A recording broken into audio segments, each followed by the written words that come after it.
Well, hello again. Thank you for tuning in. It's been a couple of weeks since I put something up on the channel. Just for now, I've had this footage hanging around for a number of weeks. So, if you cast your mind back to when I was abused by that customer who said I was a knob because I quoted him for rewiring. I went back there. I did go back there, and this is the video of going back there and sorting out the light circuit. I've got another lot of footage on the stocks at the moment. It's an EICR in a private house. I've got footage of an EICR that happened in a private house that went quite badly. I took it on and it lasted the whole of the day I thought it was going to take, plus the whole of the day that I thought I could run into if I needed it, plus the next Monday as well. So that was a bad one. And I've got footage of being called out at 3:30, just after I finished that, to a hotel near here, which is quite an interesting hotel. It was built in the 1920s as a private house in the form of a monastery, in the sort of 16th century monastery, and that was their pantry had lost power. I was there till midnight breaking up the ring, and then back there at 7:30 the next morning. At the moment I'm working on a first fix, which I may get some footage of tomorrow, and yeah, so that's what this video is. Thanks for tuning in, and sorry I haven't been around for a week. I've just got really busy and I just needed to crack on and get stuff done. I also had my assessment as well, which was interesting. So, and I had to go back to the site where I was going to do my assessment and quickly make some adjustments on the basis of SPD and 534.9 in the regs, which I believed at the time that I'd misread, but I now think I hadn't misread. I had to rejig that quickly before I had my inspector to come and look at it, because one of my other sites fell through and I wasn't going to be able to access it, so I had to pull this one out the bag from April. Okay, well, sit back, enjoy this not particularly fascinating lighting circuit, and I'll see you in the next video.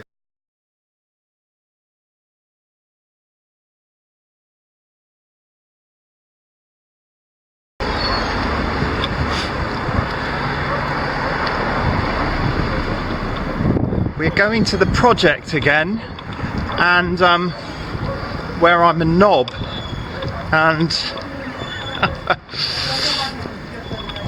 I went there this morning actually, and nobody punched me in the face, so I think they've forgiven me. We just got the kitchen lights to do the kitchen lights. Hello. Back painting again, Phyllis. I thought you were working today. So we'll go back again and disconnect all the kitchen lights and see what we find. Hello, Ian. Hello, mate. Oh, it's locked, isn't it? See you later. No, it'd be alright. Sure. Yeah, just get in.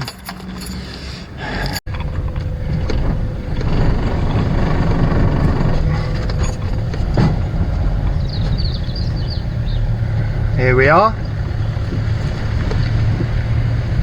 It's all locked up again.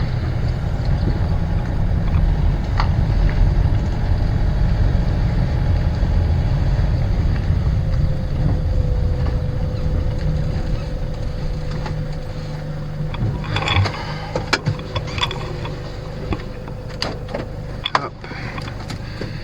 Turn off.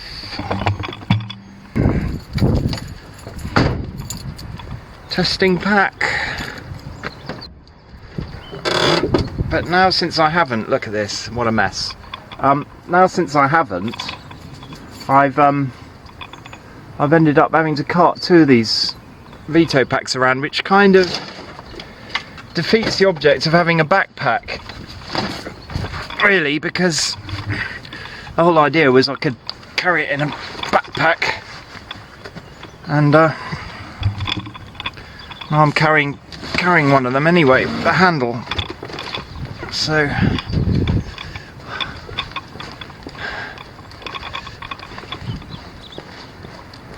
remember this place. So had the dog here last time.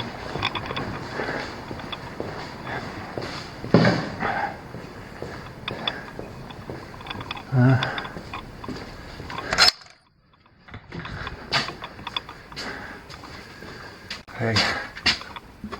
Just so long as we know that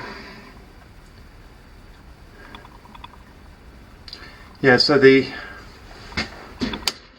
we go. Start with the easy one. Let's see if there's anything wrong with that. There we go. Oh, thanks.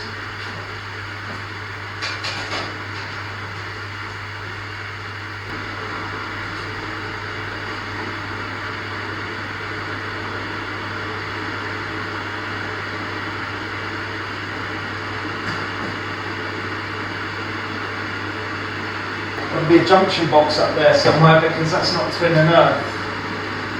So hopefully the fault's not in the junction box. Yeah, we can go up in the loft here and find that junction box, because everything looks fine here. But what I'm going to do is disconnect both the lights, and that'll tell us whether it's in the circuit or the light. These are done with Wagos, so that's quite recent as well. Junction box now. What there? Absolutely. No. When I turn this on, yeah, it's energised and it's staying on. I just gotta. When I switch this switch on, it will energise up to the lights. Yes. So that will tell us if there's a fault up to the lights. If it switches on, then the fault's in the light. If it switches on and blows the RCBO, then it's a junction box. Go and see whether the RCBO switched off. Okay.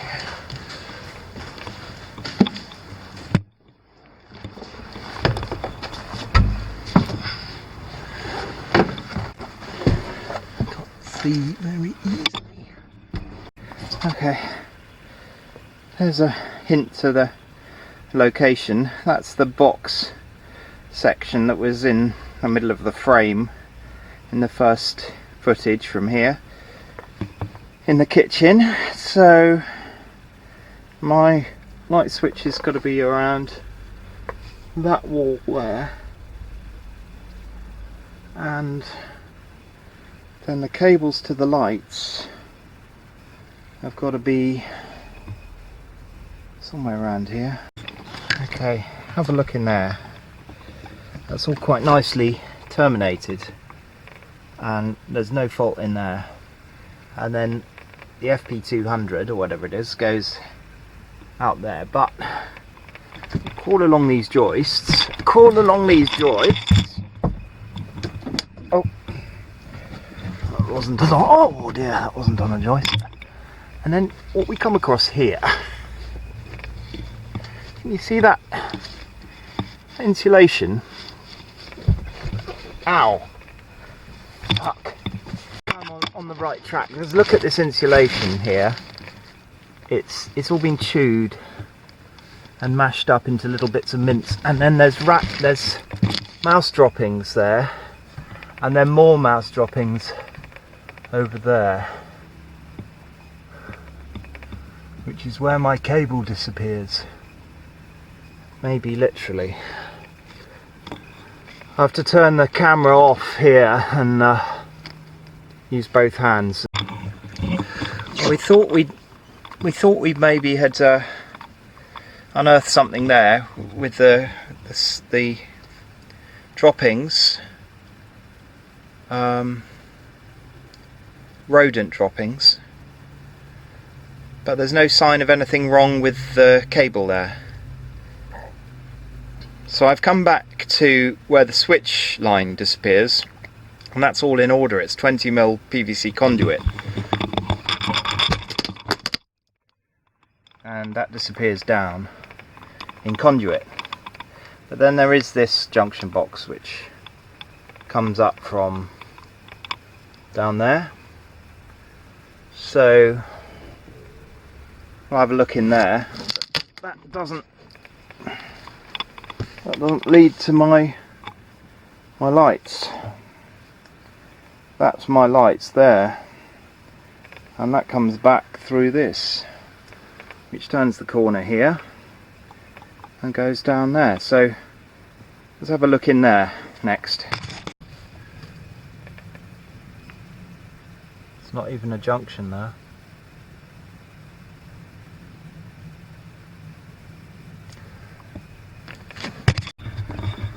Okay, so that's the original one I looked in before, and that ain't the switch line. That goes down, that takes the live feed. Switch line is this FP200. It comes along here, it comes past this one, comes up here, goes into this box, and you can see the blue one there with the red sleeve on it. Blue one there with the red sleeve on it is your switch line. That goes into a red single, which goes back there and comes out on that Wago there, back into some more FP200 out here. We've checked all this. There's nothing wrong with this cable that comes under here to the light. Loop in, loop out, and then round there. So can't see anything wrong with it, so I'm going to disconnect the switch line there for the want of anything else to do, and then energize the circuit up to that point and see if it's anything from the wall up to there, and then yeah, that will tell me if there's something, if the rest of the circuit inside that tube, which I can't get to, don't see why it would be, but if the rest of that circuit in that tube is okay, because the FP200 that comes out from then on all looks fine to me. But start trying to isolate which length of cable is causing the problem. So I've disconnected the switch line as far as this, so we'll see if that FP200 that comes up from the wall has anything to do with it. If it doesn't, then we connect the next bit of cable to it and disconnect at the other end of that bit of cable to isolate that bit of cable. Test it again. Could you go and turn on the kitchen light switch, and then walk through and just see if that thing will go on? I've basically I can't see anything. There is rodent droppings, there's chewed up pipe insulation, but nothing wrong with the cables where they're exposed. So I'm isolating one length of cable at a time. So if you switch that on, then go and see if you can turn the RCBO on with the cable I'm using now. Right, my knee's a bit dirty. It comes off, does it? Right, with a flash. Okay, so it's that means it's the cable from the switch up to the first junction box, which would be the most awkward to get to, because it means rewiring from the switch to the junction box here. Okay, so can't we come through the ceiling through a conduit? Yeah, we could do. Yeah, cheaper, isn't it? See, try and pull the wall apart. It's just a pain. We can't. I wonder if I can pull a cable through from using the old cable to pull another cable through the way it's gone. That's the way I've got some 2.5 there. I've got some in the van as well. maybe I'll come downstairs and we'll take the light switch off the wall, have a look and just see how much space there is there. There's a conduit going down to it, but it's not coming out the conduit, it's going on its own. It might be we can pull some through. Some 1.5. Can you just go and see what on that RCBO what current rating it's got written on it? You know, does it say C10 or C6 or B6? I'll do an insulation resistance test on that cable. I've done one against earth and it was fine. I've done an insulation resistance test on this cable and it was all the cores of that cable were coming up. Okay, they weren't brilliant, they were like 0.3 mega ohms, something like that, but they should be 999, shouldn't they? I'll do another one and see if it's gone to 999 now that I've disconnected the switch line up there. So I've tested these again and against earth. Obviously there's no neutral here, that's the only two conductors that come down from there, 3 conductors, so, and getting 0.3 mega ohm between, well, both of them and earth, so it's not enough to cause a short. But that part of the cable, that FP200, is all 999, so it's got to be this. I mean, we've proved it really. That's been energized as far as the switch with the switch off, and it's been fine. As soon as you connect this to the switch, it overcurrents and trips off. So you tell me, right? It's got to be that. So what I'm going to do is drill through. We've taken the knockout out. I'm going to drill through from the other side. The place is being knocked down shortly, so we're not too worried about chasing it in and everything, which is what I was thinking we were going to have to do. I'm not going to chase it in. We're just going to drill through from the other side, take the twin earth, whatever twin earth, hopefully this is about where it comes out, and go up through the Celotex and then along and just do that switch wire and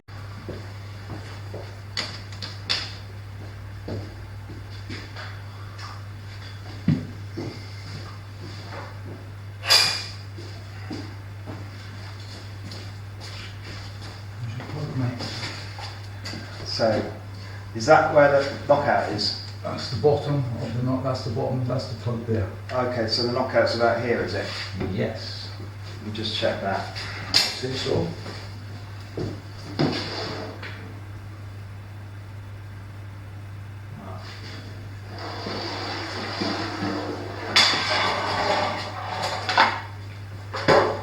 He reckons it's there, so that's where we're going to go. It's not quite. So I think. So that's the bottom of it, is it? That's the bottom of left. That's the bottom of the Patras box. Yeah. And then that's the centre of the Patras box. That's the centre. You mentioned the centre of the Patras box. Okay, so I don't think the Patras box is as big as that. Just double check that. Yeah, double check. Ooh, nearly smashed the window. Yeah, that's the centre. That's the centre. Yeah. Okay, so it's a matter of guesswork really this, but let's see if we can guess about right. Doesn't have to come out exactly in the right place, but help. No, because it's nice and long, we can get 90 degrees. Is that 90 degrees vertically as well? Yeah.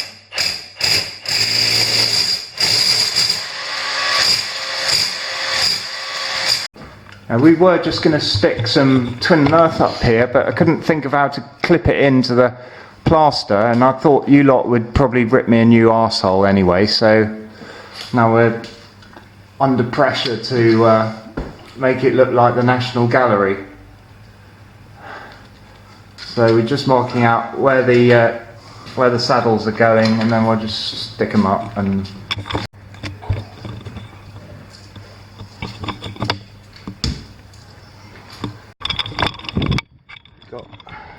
1 mil 3 core, 2.5 mil.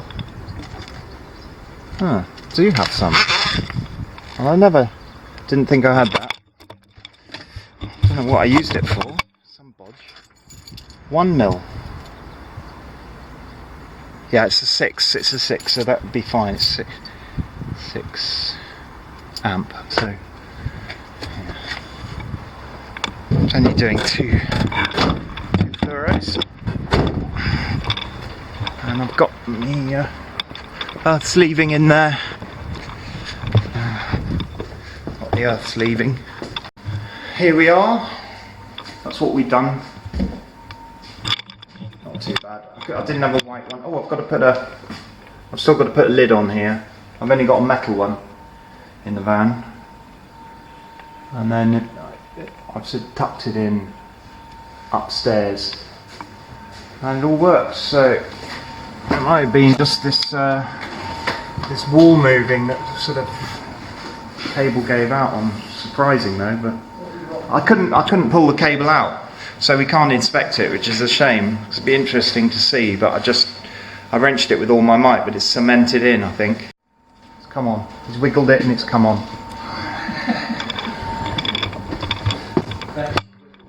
That's because I'm no good at putting those things in, because I hate them. Like I hate suspended ceilings. So here is what I brought, my pack out box from France. Didn't have much more in it. And just some of these things. And that, and that, and that. I'm only doing that because Mr. Singh asked me, or Mr. Punjab asked me what tools I take. I don't really know, so I've got my tool belt, which I put my screwdrivers in. I put everything in here that I use, take around with me, and yeah, I've got in here. Got the pack out box. Nothing in there. Oh yeah, look, I'm gonna put that cap on.